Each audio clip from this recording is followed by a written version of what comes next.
Hello and welcome back. Today we're going to be diving into our second topic in our learning and behaviorism unit on operant conditioning. And this is how rewards and punishments can shape behavior. The idea behind operant conditioning is that behaviors that are rewarded will continue and behaviors that are punished will become extinct. And how this was discovered was by a researcher by the name of Edward Thorndike. And Thorndike created what was known as the law of effect, which said that rewarded behavior is likely to continue. The way that Thorndike came up with the law of effect was through the cat in the puzzle box. And what he did was create this contraption in which a cat was placed in a box that only by stepping on a specific lever was the cat able to free themselves from the box, and they'd be rewarded with a tasty treat. What he found is that in the beginning, the behavior of the cat was seemingly random, pacing back and forth until they accidentally tripped the lever that got them free. But over time, the cat quickly figured out, if I stand here, I'll get out of the box faster.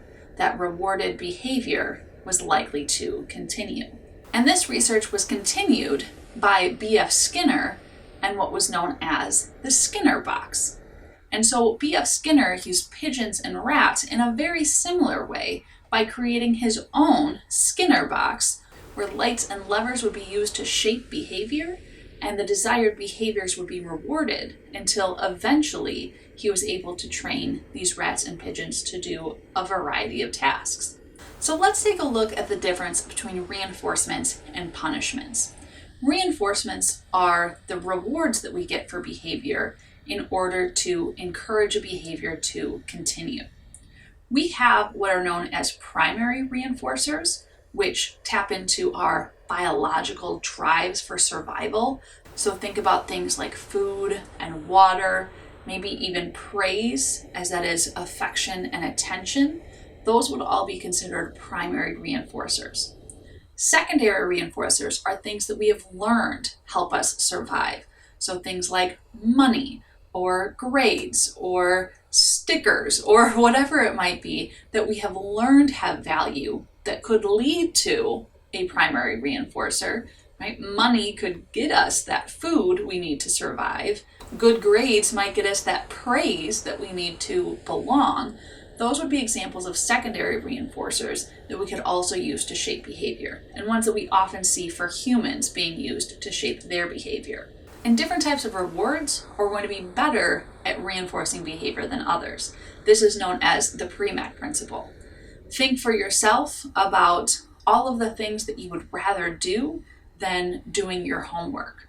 Whatever is number one on your list is going to be a better reward than maybe whatever is number 10 on your list.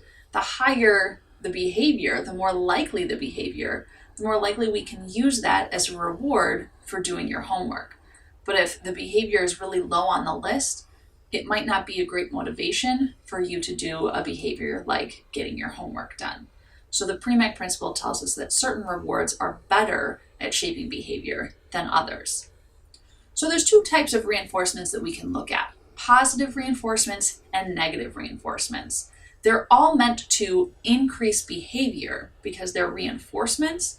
It just depends on if we are giving them something or taking something away. So I like to think about positive and negative when talking about reinforcements as plus or minus. What am I adding or what am I subtracting? What am I giving you or what am I taking away in order to increase your behavior?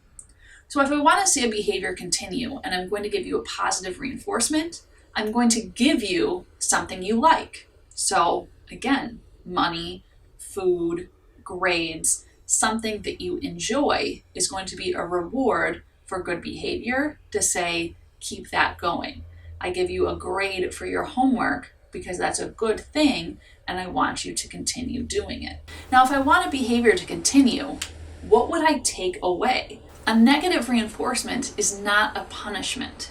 Instead, a negative reinforcement is going to be taking away something unpleasant in order to increase the behavior we want to see. It's an incentive. If a parent says they will take away chores for good grades, they're removing chores to increase the behavior of studying and getting good grades.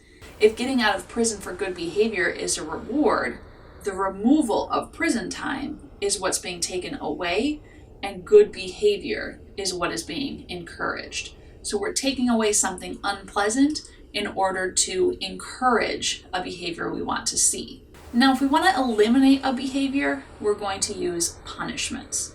And the same rule follows for punishments. We have positive punishments and negative punishments, but all punishments are meant to get rid of a behavior. So what can we add or what can we take away that's going to make a behavior stop? So positive punishment is going to most likely be adding something aversive. I am going to give you a detention. I am going to give you a smack on the mouth. I'm going to give you something unpleasant that's going to say stop doing that, to stop that behavior from continuing. If I want to stop a behavior by taking something away, chances are I'm going to take away something you like. I'm going to take away your car keys. I'm going to take away your driver's license. I'm going to take away your computer until you stop doing whatever bad behavior it is that I no longer want to see. So negative punishments are taking away usually the things we enjoy in order to stop a behavior that is unpleasant or unwanted. So this is the basic principle of operant conditioning: positive and negative reinforcements and positive and negative punishments. In our next video, we're going to take a look at shaping and chaining and how we can build to ultimate desired behaviors, and also different schedules of reinforcement that we can use to try and get a behavior to continue for a longer period of time. So thank you so much for watching, and as always, remember, be kind to your mind.